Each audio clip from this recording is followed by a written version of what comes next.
आपने पिछले 4 साल से भ्रम की स्थिति पैदा की हुई है जयराम सरकार को कि जो आपने 20 जुलाई 2021 को अश्वनी नामक व्यक्ति को लेटर दिया, इससे पहले इसका स्टेटस क्या था जरा ये बता के देख ले। आपको डीए फ्री हुआ, कर्मचारियों ने सहयोग किया।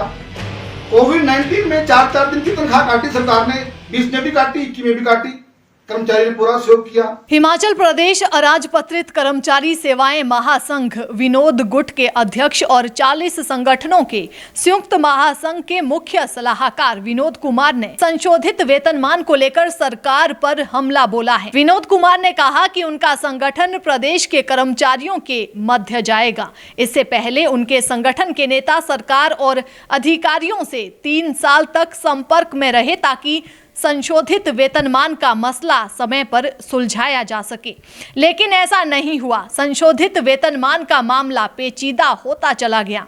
विनोद कुमार ने कहा कि 3 साल तक सरकार को मनाने का प्रयास किया गया, लेकिन सरकार पर कोई असर नहीं हुआ। पे कमीशन लागू करने का मामला सरकार से उठाया जाता रहा। 7 साल बाद भी इसे सही तरीके से लागू नहीं किया जा रहा है। कर्मचारियों में भ्रम की स्थिति पैदा की जा रही है। बजट सत्र से ठीक पहले प्रदेश की कर्मचारी राजनीति में उबाल आ गया है। कर्मचारी नेता विनोद कुमार ने आज अराजपत्रित कर्मचारी महासंघ की घेराबंदी की। उन्होंने सरकार से मान्यता प्राप्त महासंघ पर सवाल किए। शिमला में आज उन्होंने एक पत्रकार वार्ता को संबोधित किया। उन्होंने कर्मचारियों से जुड़े कई मामले उठाए। विनोद कुमार अराजपत्रित कर्मचारी महासंघ के विनोद गुट के अध्यक्ष हैं।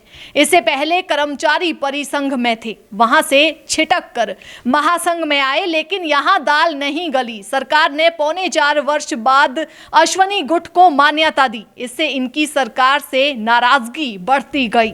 अब उन्होंने आरोप लगाया है कि सरकार कर्मचारियों के हितों की अनदेखी कर रही है। उन्होंने कहा कि छठे वेतन आयोग की सिफारिशों को सही तरीके से लागू नहीं किया गया है। पंजाब की तर्ज पर इसे लागू करने से परहेज किया गया है।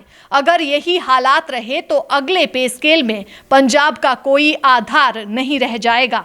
कर्मचारी नेता विनोद कुमार के अनुसार राज्य सरकार को अगर पंजाब के वेतनमान को लागू नहीं करना था तो केंद्रीय पैटर्न जारी करना चाहिए था। उन्होंने कहा कि अनुबंध से नियमित होने पर 2 साल का राइडर लगाना बिल्कुल गलत है, इसे हटा देना चाहिए। उधर सरकार समर्थक कर्मचारी नेताओं का कहना है कि मौजूदा सरकार ने कर्मचारियों को करीब 8,000 करोड़ के वित्तीय लाभ देने की घोषणा की थी। संयुक्त सलाहकार समिति की बैठक में ये घोषणा मुख्यमंत्री जयराम ठाकुर ने की थी, इसे अब लागू कर दिया है।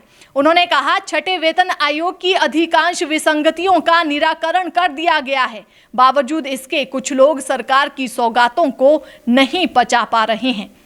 हिमाचल प्रदेश में कर्मचारियों के बीच महासंग्राम अब भी जारी है। हिमाचल अराजपत्रित कर्मचारी महासंघ में वर्चस्व को लेकर छिड़ी जंग थमने का नाम नहीं ले रही।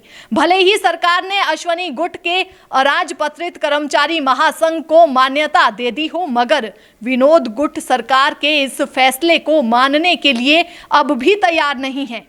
बता दें कि कर्मचारियों की ये जंग काफी पुरानी है। कुछ साल पहले हिमाचल अराजपत्रित कर्मचारी महासंघ 3 गुटों में बंट गया था।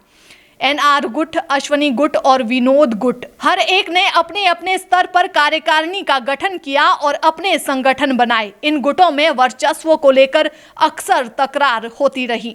अश्वनी ठाकुर को मुख्यमंत्री जयराम ठाकुर का करीबी माना जाता रहा और अंत में मान्यता भी उन्हीं के गुट को मिली।